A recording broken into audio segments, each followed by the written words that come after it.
नमस्कार, आप देख रहे हैं डीडी न्यूज। मैं हूं आपके साथ भावना नैयर। देश और दुनिया की बड़ी और अहम खबरों को लेकर हम हाजिर हैं। शुरुआत कर लेते हैं इस बुलेटिन की सुबह की सुर्खियों के साथ। भारत और ओमान आज मुक्त व्यापार समझौता पर करेंगे हस्ताक्षर। प्रधानमंत्री नरेंद्र मोदी और ओमान के सुल्तान हैथम बिन तारिक के बीच द्विपक्षीय वार्ता आज।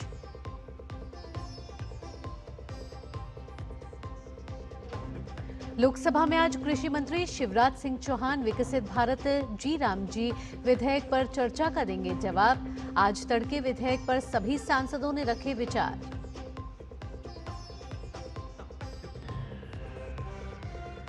राज्यसभा में परमाणु ऊर्जा के उपयोगों से जुड़े शांति विधेयक पर होगी चर्चा की शुरुआत।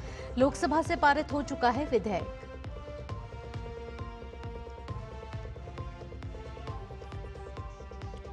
आज से दिल्ली में नो पीयूसी नो फ्यूल नियम सख्ती से लागू। आज से दिल्ली में केवल BS6 वाहनों के प्रवेश को ही होगी अनुमति।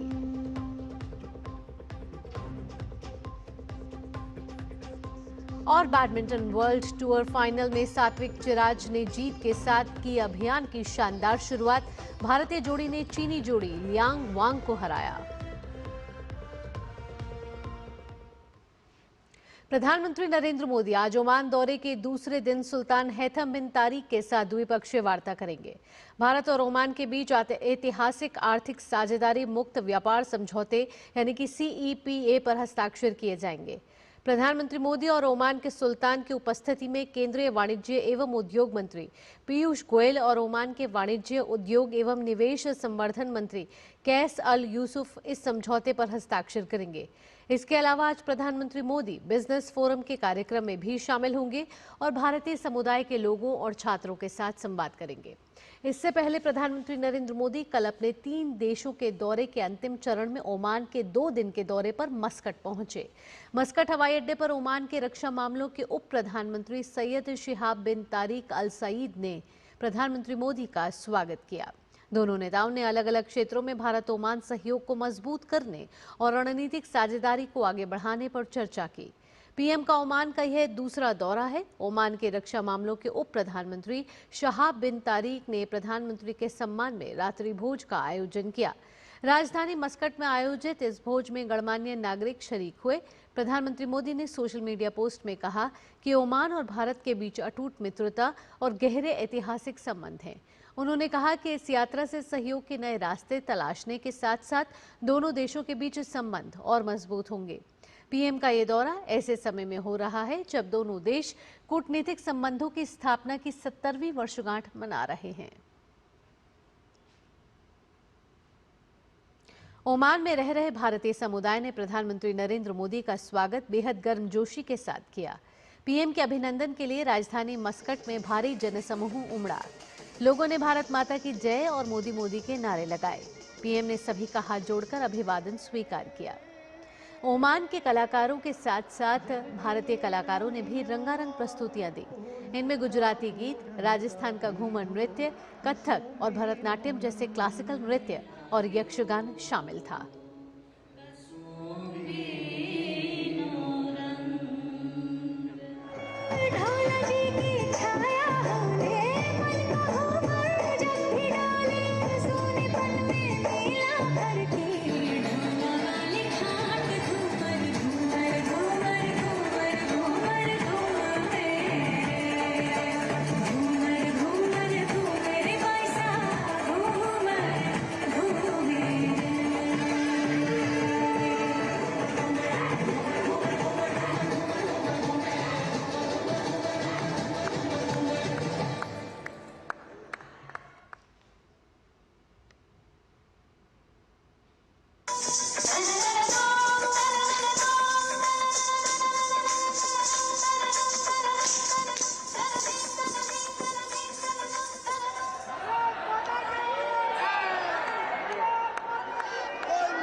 ओमान में प्रधानमंत्री नरेंद्र मोदी से मिलकर भारतीय समुदाय के लोग बेहद खुश नजर आए। प्रधानमंत्री के सामने कला का प्रदर्शन करने वाले कलाकारों ने भी खुशी व्यक्त की। प्रधानमंत्री के स्वागत के लिए इंडियन क्लासिकल डांसर भी यहाँ पर मौजूद थे, जिन्होंने अपनी परफॉर्मेंस दी अलग अलग तरीके से। किस तरह से प्रधानमंत्री का स्वागत किया आप लोगों ने? Actually, we all together, one like that, Vande Mataram song, dance perform kiya. Actually, different styles, different dance forms. Actually, that moment was proud moment, and we all were waiting this opportunity, and this is our luck, and it's blessing of God in front of Modi ji dancing. It is as an artist, it is fabulous. ये 2 हफ्ते से हमारे मन में जो excitement हो रही थी वो बयान नहीं कर सकते हम लोग। नींद नहीं आ रही है ऐसा हालत था हमारा। बहुत एक्साइटेड थे, बहुत खुश थे। चाहे एक झलक ही देख के जाए वो इतना हम उसके लिए तरस रहे थे। हमारे लिए उनके सामने बस थोड़ा सा भी परफॉर्म करने का मौका मिला, वो बहुत बड़ी बात है। हमने जैसे कुचिपुड़ी है, भरतनाट्यम है, हमने एक फ्यूजन बनाया, मोहिनीअट्टम है, कथक है। हमने एक गाने में हमने डिफरेंट वैरायटीज़ डाली है। Like we have shown our talent and जो इंडिया का कल्चर है that we have showed and we are very happy. हम बहुत खुश हैं जो हम प्रधानमंत्री के सामने हम जो हमारी कला है जो हम दिखा पाए। एंड इट वाज लाइक हमारी डांस करते हमारे हाथ पैर शिवर हो रहे थे, but we have done our best and प्रधानमंत्री जी को भी अच्छा लगा होगा। He is respecting very much for art, so he will stand and he will watch, he will respect us, so very happy. So from long time we are waiting, we are excited from when we came to know he is coming. From that day itself we are very excited and we are waiting for that. This opportunity finally we got, so very happy. If small 1 minute also, very happy for this. हमारा एक प्रदर्शन जो है यक्षगान कर्नाटक उड़पी के ताल्लुक रहता है, तो मुझे प्रधानमंत्री के सामने प्रदर्शन करने में बहुत मेरा भाग्य रहा। मैं बहुत ऑनर फील हुआ उनके लिए। गाना एक लाइन आपके लिए सुना देंगे। हे जननी नहैया माँ पोढ़ंता पीधो कसुम्बी नो रंग माना धोड़ा रे धावण केरी धाराए पाम्यो कसुम्बी नो रंग हो राज मने लाग्यो कसुम्बी नो रंग हो राज मने लाग्यो कसुम्बी नो रंग। मुझे ऐसा लगता है कि ये बहुत बड़ा हिस्टोरिक मूवमेंट है दोनों देशों के बीच में, स्पेशली जब 70 साल की डिप्लोमेटिक रिलेशनशिप है, तो ये बहुत बड़ा मैत्री पर्व, हमने नाम भी उसी तरह से दिया है और हम सब लोग बहुत उत्साहित हैं और we look forward for the better and deeper relationship between Oman and India. सैकड़ों और हजारों की संख्या में भारतवासी जो ओमान में यहाँ पर रह रहे हैं, वो भी प्रधानमंत्री के स्वागत के लिए पहुँचे और ज़बरदस्त उत्साह उनके अंदर प्रधानमंत्री को अपने बीच में पाकर देखने को मिला। कैमरामैन मोर मुकुट के साथ Neeraj Singh, DD news, Muscat, Oman. Oman में बड़ी संख्या में भारतीय समुदाय के लोग रहते हैं। ओमान में रहने वाले व्यापारी समुदाय के लोगों को इस बार प्रधानमंत्री मोदी की ओमान यात्रा से बहुत उम्मीदें हैं। उनका मानना है कि प्रधानमंत्री मोदी की ओमान यात्रा विकास के नए आयाम स्थापित करेगी। कई समझौते हैं जिनको लेकर उम्मीद है कि इस यात्रा के दौरान वो पूरे हो सकते हैं। ओमान में रहने वाले कारोबारी कैसे देख रहे हैं प्रधानमंत्री मोदी की इस यात्रा को, उसको लेकर संवाददाता नीरज सिंह ने उनसे बात की है। बड़ी संख्या में भारतीय समुदाय के लोग ओमान में कई तरह के कारोबार में लगे हुए हैं। प्रधानमंत्री नरेंद्र मोदी ओमान की यात्रा पर आ रहे हैं। निश्चित तौर पर व्यापारिक संबंधों को एक नई गहराई इस यात्रा से देखने को मिलेगी। हमारे साथ इंडियन कम्युनिटीज़ के कुछ लोग हैं जो सीधे व्यापार से भी जुड़े हुए हैं। सर, इस विजिट को कैसे देख रहे हैं? दोनों देशों के व्यापार को लेकर अगर हम बात करें। बहुत अच्छा है, बिकॉज ओमान एंड इंडिया का तो व्यापार बरसों से चल रहा है and it's going very well. That's why Narendra Modi is coming to Oman and all. So let's see, he will do something, and where the treaty is going on, so let's see that he will sign and all everything. And that's भारतीय अगर समुदाय की बात करें तो Oman के अंदर कितने भारतीय समुदाय के लोग हैं और किस किस तरह के कारोबार से जुड़े हुए हैं? ओमान इंडिया का जो ट्रेड चल रहा है, that is a very good one. Even though पहले से भी बहुत बिजनेस तो चल रहा ही है यहाँ पे, क्योंकि वहाँ से इंडिया से food stuff, textile, readymade garments बहुत लोग आते हैं। यहाँ से भी एक्सपोर्ट भी बहुत होता है। यहाँ से ऑयल है, डेट्स है, दूसरे फिश है, और so many things are going on.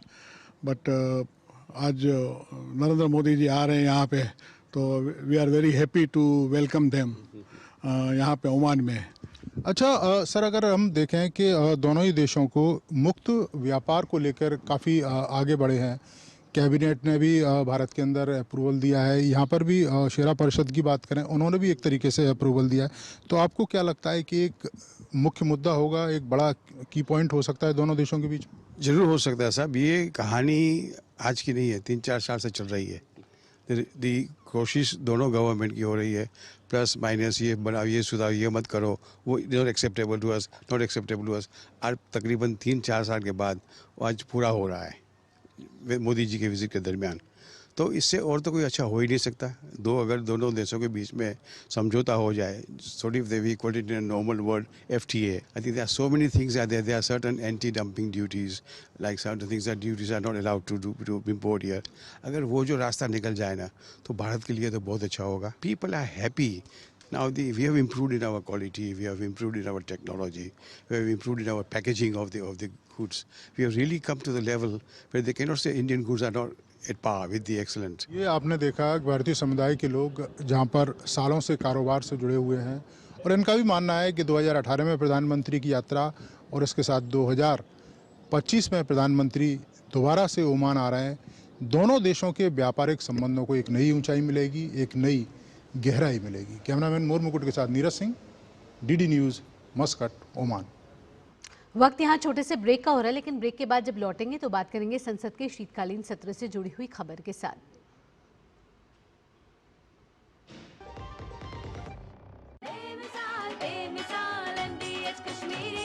लाल रंग इसका अपार, तीखा कम है फिर भी स्वाद। बेमिसाल बेमिसाल MDH कश्मीरी, और कम दाल पर असली दाल। MDH कश्मीरी लाल मिर्च पाउडर। बेमिसाल बेमिसाल MDH कश्मीरी, MDH। चिंतामणि, क्यों इतनी चिंता करते हो? क्या खरपतवार से परेशान हो?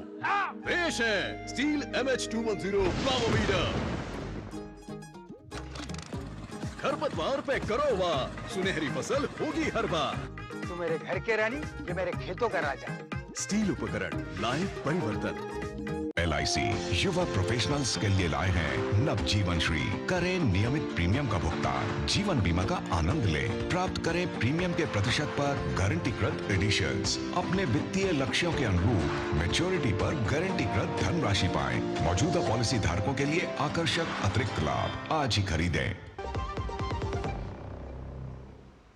ब्रेक के बाद आपका स्वागत है। आइए अब बात कर लेते हैं संसद के शीतकालीन सत्र से जुड़ी हुई। केंद्रीय कृषि और किसान कल्याण मंत्री शिवराज सिंह चौहान आज सदन में विकसित भारत रोजगार और आजीविका मिशन ग्रामीण की गारंटी विकसित भारत ग्राम कल्याण विधेयक 2025 पर चर्चा का जवाब देंगे। लोकसभा में कल देर रात तक इस विधेयक पर चर्चा पूरी होने तक बैठक जारी रही। इस चर्चा में 98 सांसदों ने भाग लिया। लोकसभा की कार्यवाही रात 1:35 पर स्थगित की गई। नया अधिनियम 20 साल पुराने महात्मा गांधी राष्ट्रीय ग्रामीण रोजगार गारंटी अधिनियम 2005 का स्थान लेगा। विधेयक का उद्देश्य साल 2047 तक विकसित भारत की राष्ट्रीय भविष्य योजना के अनुरूप ग्रामीण विकास ढांचा स्थापित करना है। योजना के तहत श्रमिकों को दी जाने वाली राशि के लिए केंद्र सरकार 60% और राज्य सरकार 40% का योगदान देगी। पूर्वोत्तर और हिमाचली राज्यों में ये अनुमान 90 और 10% का होगा। बीजेपी सांसद जगदम्बिका पाल ने VBG रामजी विधेयक 2025 का समर्थन करते हुए कहा कि यह विधेयक केवल गांव के विकास तक सीमित नहीं है, बल्कि विकसित भारत की परिकल्पना को सशक्त आधार भी प्रदान करता है। उन्होंने कहा कि इस विधेयक से ग्रामीण ढांचे, आजीविका के अवसरों और सामाजिक सशक्तिकरण को गति मिलेगी। जो प्रधानमंत्री मोदी जी का एक विकसित भारत का संकल्प है, उसको पूरा करने का है, क्योंकि ये विधेयक मनरेगा का संशोधित विधेयक है। इसमें फेडरल स्ट्रक्चर में स्टेट के भी प्रतिनिधि को, जो सेंट्रल काउंसिल बनेगी जो ग्रामीण रोजगार योजना की, उसमें केवल गवर्नमेंट ऑफ इंडिया के प्रतिनिधि नहीं रहेंगे। आरोप लगा रहे थे कि साहब इसमें स्टेट की उपेक्षा हो रही, स्टेट के प्रतिनिधि रहेंगे, इसमें श्रमिकों के संगठनों के प्रतिनिधि रहेंगे, स्थानीय जिला पंचायत के भी रहेंगे। तो मुझे लगता है कि जो इनका क्लास 4 है, क्लास 4 में वाटर सिक्योरिटी की बात, वाटर कंजर्वेशन की बात, नेचुरल क्लेमिटी में भी है। तो एक तरह से मनरेगा जो अभी केवल गांव के खड़ंजा नाली तक सीमित था, अब वो कन्वर्जेंस में भी काम करेगा। कन्वर्जेंस मतलब नेचुरल क्लेमिटी आ गई, उसके काम के लिए कहीं बंधा बनाना हुआ, कहीं नहर बनानी हुई, या इस तरह से जो गांव का एक बड़ा इंफ्रास्ट्रक्चर हो उसको बनाने में आएगा। लोकसभा में आज नियम 193 के तहत प्रदूषण के गंभीर मुद्दे पर चर्चा की जाएगी। चर्चा की शुरुआत दोपहर 2 बजे से होगी। लोकसभा अध्यक्ष ओम बिरला ने नियम 193 के अधीन अल्पकालिक चर्चा की अनुमति दी है, जिसके तहत लोकसभा सदस्य सदन में देश के कई हिस्सों में बिगड़ती वायु गुणवत्ता को लेकर अपनी चिंताएं रख सकेंगे। इस चर्चा के लिए नोटिस भाजपा सांसद बांसुरी स्वराज, कांग्रेस नेता प्रियंका गांधी वाड्रा, डीएमके सांसद कनिमोझी ने दिया है, जो इस मुद्दे पर विभिन्न दलों की साझा चिंता को दिखाता है। इस अल्पकालिक चर्चा का जवाब केंद्रीय पर्यावरण, वन एवं जलवायु परिवर्तन मंत्री भूपेंद्र यादव देंगे। नियम 193 के तहत होने वाली ये चर्चा बिना मतदान के होगी, लेकिन जनहित और नीतिगत दिशा तय करने के लिहाज से इसे महत्वपूर्ण माना जा रहा है।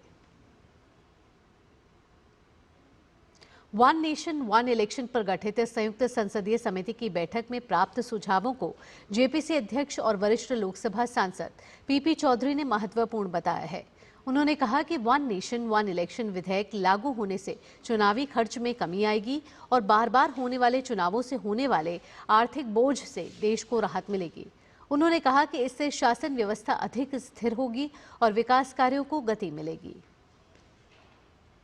वन नेशन वन इलेक्शन के लिए एक बहुत इम्पोर्टेंट जो एस्पेक्ट है वो है कि इसमें अर्थव्यवस्था पे कितना फ़र्क पड़ेगा, कितना फ़ायदा होगा।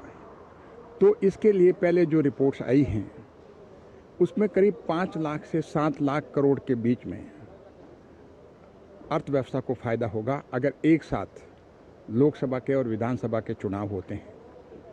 तो यही बात को ध्यान में रख करके सरकार ने पार्लियामेंट में बिल लेके आए। राज्यसभा की बात करें तो राज्यसभा में आज परमाणु ऊर्जा से जुड़े शांति विधेयक पर चर्चा होगी। केंद्रीय मंत्री डॉक्टर जितेंद्र सिंह परमाणु ऊर्जा विधेयक पेश करेंगे।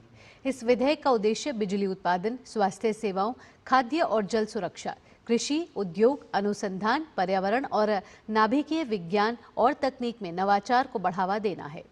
ये शांति विधेयक लोकसभा में पास हो चुका है।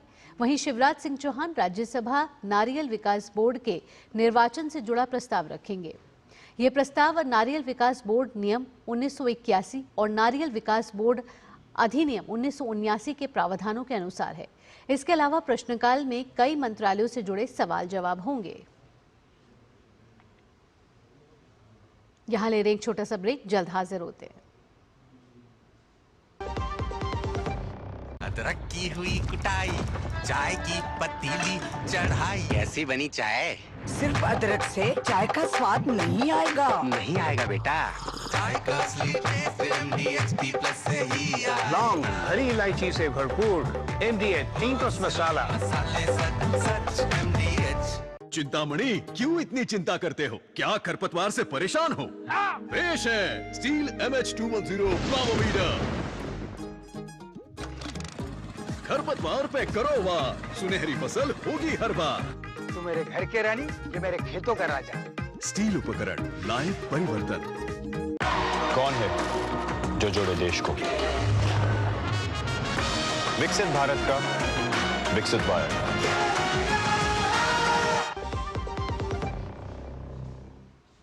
ब्रेक के बाद आपका स्वागत है। केंद्र सरकार की विकसित भारत जी राम जी योजना का ग्रामीण स्वागत कर रहे हैं। गुजरात के ग्रामीण इलाकों में श्रमिकों और ग्रामीणों ने इस योजना को काफी सराहा है। ग्रामीणों का कहना है कि इस योजना में दिनों की संख्या को 100 से बढ़ाकर 125 दिन कर दिया है, जिससे लोगों को काफी लाभ मिलेगा। मोदी सरकार नया कानून बनाने जा रही है, विकसित भारत गारंटी फॉर रोजगार एंड आजीविका मिशन वीबी जी राम जी, जिसका लाभ देश के हर एक मजदूरों को, खेडूतों को होने वाला है। जब कांग्रेस की केंद्र में सरकार थी तब 2005 में वो मनरेगा कानून लाए थे, जिसके अंतर्गत ग्रामीण विस्तार के मजदूरों को 100 दिन की रोजगारी उपलब्ध कराने की गारंटी थी, लेकिन ये मोदी सरकार के नया कानून में 125 दिन के रोजगार की गारंटी होने वाली है और जिससे ग्रामीण क्षेत्र के खेडूतों को भी और मजदूरों को भी फायदा होने वाला है। सरकार ने वीबीजी रामजी के नाम से विकसित भारत रोजगार एंड आजीविका मिशन नाम करके योजना जो शुरू की है, उसमें यूपीए की सरकार में 100 दिन की आजीविका देने का प्रावधान था। उसमें भारतीय जनता पार्टी ने उसको बढ़ा के 125 दिन की आजीविका देने के लिए प्रावधान किया है। तो इस योजना को हम काफी अच्छा मानते हैं। देश के मनरेगा योजना का नाम अब विकसित भारत मनरेगा और रोजगार एंड आजीविका मिशन किया गया है। इस योजना में बदलाव किया है जिसमें 125 दिनों की रोजगारी, 15 दिन का लाभ रहने पर बेरोजगार का लाभ प्रावधान किया गया है। इस योजना में ग्रामीण इलाकों, मजदूरों को, किसानों को अच्छा लाभ मिलेगा। योजना से उत्साहित श्रमिकों का कहना है कि अब उन्हें काम के लिए बाहर नहीं जाना पड़ेगा, अपने गांव में ही उन्हें अधिक काम मिलेगा। मनरेगा योजना जो चल रही थी भारत सरकार की, उसका बदलाव लाव के ये राम जी रखा है और जो मनरेगा में जो 100 दिवस का रोजगारी मिल रहा था उसको बढ़ा के भारत सरकार ने 125 दिवस का रोजगारी करा है। तो हमारे गांव में जो गरीब परिवार है, गरीब किसान है, उनके लिए बहुत अच्छा कदम है और आने वाले समय के लिए भी ये बहुत लाभ करेगा। जो छिवाड़ा का गांव है, जो रोजगारी के लिए सिटी में जाना पड़ता है, यहाँ जाना पड़ता था, ये अब नहीं जाना पड़ेगा। ये भारत सरकार के कदम से उनका घर परिवार चलेगा। सरकार ने बीबीजी राम जी नाम दिया है, नया नाम, और जो 100 दिन का जो योजना था वो 125 दिन कर दिया है, जिससे श्रमिक लोगों को बहुत बड़ा फायदा होगा, अकबर होगा और उसको लंबे काम की योजना का लाभ मिलेगा। विकसित भारत गारंटी फॉर रोजगार एंड आजीविका मिशन ग्रामीण यानी कि बीबीजी राम जी जो नया एक योजना भारत सरकार ने प्रस्तावित की है। सरकार का जो उद्देश्य है 2047 का विकसित भारत बनाने का और विकसित राष्ट्र बनाने के संकल्प में जब तक गांव विकसित नहीं बनेंगे तब तक देश समृद्ध नहीं बन सकता। नर्मदापुरम में विकसित भारत गारंटी फॉर रोजगार एंड आजीविका मिशन ग्रामीण यानी कि जी राम जी बिल को लेकर मजदूरों में बेहद उत्साह है। ग्रामीण क्षेत्र के मजदूरों का कहना है कि इसके शुरू होने पर उन्हें दोबारा आर्थिक लाभ मिलेगा। योजना के तहत मजदूरों को 125 दिन का रोजगार सुनिश्चित होगा और इसके साथ ही वे अन्य कार्य करके अपनी आमदनी बढ़ा सकेंगे। इससे ग्रामीण मजदूरों की आर्थिक स्थिति में सुधार होगा। जो बिल अभी पास हुआ है उसके लिए मैं अपने मंत्री शिवराज सिंह चौहान है, उनके लिए मैं बहुत धन्यवाद करती हूँ। अच्छा सोचा है। हमारे ये कई काम रुके जो रहते हैं, बच्चों की पढ़ाई वगैरह, कुछ भी थोड़ा सा अपनी घर गृहस्थी में महिलाओं को बहुत सारी जरूरतें रहती है। अभी जो नई योजनाएं आ रही है जी राम जी की, उसमें 125 दिन मेरे को काम मिलेगा, बच्चों को पढ़ाऊंगी लिखाऊंगी। सरकार की नई योजना आएगी जी राम जी योजना, उससे हम लोगों को बहुत फायदा होएगा। जी राम जी योजना निकली है, इसमें हमको लाभ मिलता है, कभी काम मिलता है कभी नहीं मिलता है। इसमें 125 दिन मिलेगा तो फायदा मिल जाएगा, घर का रोजगार चल जाएगा। इसमें हमें फायदा मिले कि मजदूरी मिले, तो मजदूरी करके हम पाले मोड़ा मोड़ेंगे। इसी के साथ इस बुलेटिन में इतना ही। अगला कार्यक्रम आप देखने वाले हैं नया सवेरा, मेरे और मेरी सहयोगी संध्या के साथ। देखते रहिए डीडी न्यूज़। दीजिए अनुमति। नमस्कार।